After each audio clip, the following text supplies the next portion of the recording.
এদিকে আমি দিচ্ছিলাম কালী পুজোর অঞ্জলি, আর এদিকে ভোগ করতে গিয়ে যে কি করলাম গাইস কি বলবো। তো যাই হোক, এদিকে দেখো আমাদের পাড়ায় বারোয়ারি কালী পুজোর জন্য দেখো এদিকে ঠাকুর নিয়ে চলে যাচ্ছে মোহন সন্তু।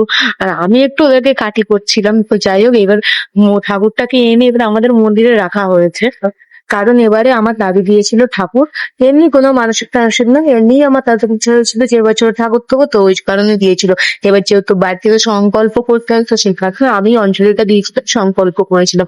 তো যাই হোক, এদিকে দেখো আমি বৌদিদার চলে এসেছি আর এখানে ভোগ করার জন্য।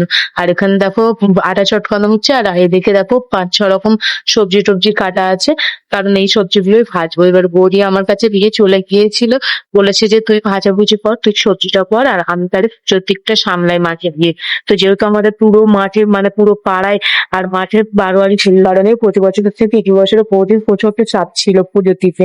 তো যাই হোক, তারপর আমরা চলে এসেছি আমাদের এইদিকে ভোগ করা কমপ্লিট করার পরে মাঠে।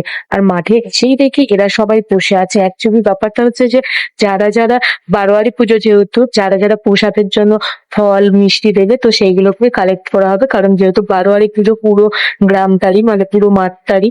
তো যাই হোক, এবার দেখো কত লোকজন আসছে টুকটাক, তোমরা দেখতেই পাচ্ছ, আর আমরা এখানে কালেক্ট করছি। তারপর এগুলো খাওয়ার পরে দেখলাম পুরোহিত মশাই আসলো, আর 12টাও প্রায় বেজে গেছে, আর 12টার দিকে তো যেন কালী পুজো হয়। তো সেই কারণে এবার আমিও দেখো রেডি হয়ে চলে এসেছি। হ্যাঁ, আমি জানি আমাকে একটু বৌদি লাগছে, তো লাগুক, তো আমার কাছে পরার দিই, কারণ আমার বললো যে সংকল্প করার জন্য শাড়ি পরাটাই বেটার। তো সেই জন্য আমি শাড়ি পরে এসেছিলাম। তো তাই এদিকে আমার সংকল্প করা হয়ে সেটা হয়ে গিয়েছে। গাইস, ভিডিওটা কেমন লাগলো অবশ্যই কিন্তু লাইক কমেন্ট শেয়ার করে জানিয়ে দিও।